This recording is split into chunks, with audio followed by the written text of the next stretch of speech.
Hi friends. இன்னைக்கு evening எங்கேயாச்சும் வெளியில கிளம்பி போலாம் அப்படின்னு சொல்லிட்டு கோவில்பட்டி கிளம்பி போயிட்டோம். இதுவரைக்கும் எங்க போகணும்னு பிளான் பண்ணல. ஸோ போற வழியிலேன்ட்டு நாங்க கட்டிட்டு இருக்கிற புது வீட்டுக்கும், அப்புறம் செண்பகவல்லி அம்மன் கோவிலுக்கு போலாம் அப்படின்னு சொல்லிட்டு பிளான் போட்டாச்சு. கோவிலுக்கு வந்து ரொம்ப வருஷம் ஆச்சு. இப்போ வந்து பார்த்தா நெறைய கோவில் வேலை நடந்துட்டு இருந்துச்சு. ஃபர்ஸ்ட் டே கோவிலுக்கு வர மாதிரி இருந்துச்சுன்னா, வீட்ல இருந்தே பூவு, பழம், தேங்காய் எல்லாம் எடுத்துட்டு வந்திருக்கலாம். பட் சடனா பிளான் பண்ணனால பக்கத்துல இருக்கிற கடையில அருகம்புல்லும், அரளி மாலையும் மட்டும் வாங்கிட்டோம்.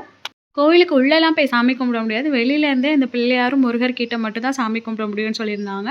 அங்க நெறைய மாலை போட்டு போறவங்கலாம் வந்து சாமி கும்பிட்டுட்டு இருந்தாங்க. எங்க இருந்து சாமிய கும்பிட்டாலும் சாமி சாமி தான் அப்படின்னு மனசுல நெனச்சுட்டு வெளியில வந்துட்டோம். கோவிலுக்கு பக்கத்திலேயே ஸ்ரீ செண்பகவல்லி அம்மன் ஸ்டோர் இருக்கு. அந்த ஸ்டோர்ல வீட்டுக்கு தேவையான கோலம் போடுற அச்சு, கலர் கலர் கோலம் மாவு, ஒயிட் கலர் எல்லாமே வச்சிருந்தாங்க. அது மட்டும் இல்ல பூ, பழம் எல்லாம் வச்சிருந்தாங்க. நான் இந்த அச்சு ட்ரை பண்ணி பார்க்க சொன்னேன். அவங்க நல்லாவே போட்டு காமிச்சாங்க. நல்லா வந்தது. அதுக்கப்புறம் நம்ம 90s கிட்ஸுக்கு ரொம்பவே ஃபேவரட் கேம்னா இந்த பிரைஸ் வின் பண்றது தான்.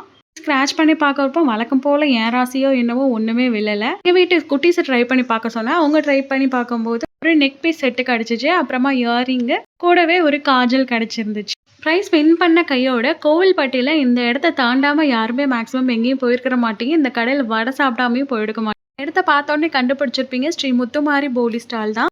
பிஸியா இருக்கிற லைஃப்க்கு ட்ரிப்புக்கு தான் போகணும்னு அவசியம் இல்ல. அப்பப்போ இந்த மாதிரி சின்ன சின்ன விஷயங்கள் ஃபேமிலி கூட டைம் ஸ்பெண்ட் பண்ணா நல்லாயிருக்கும்.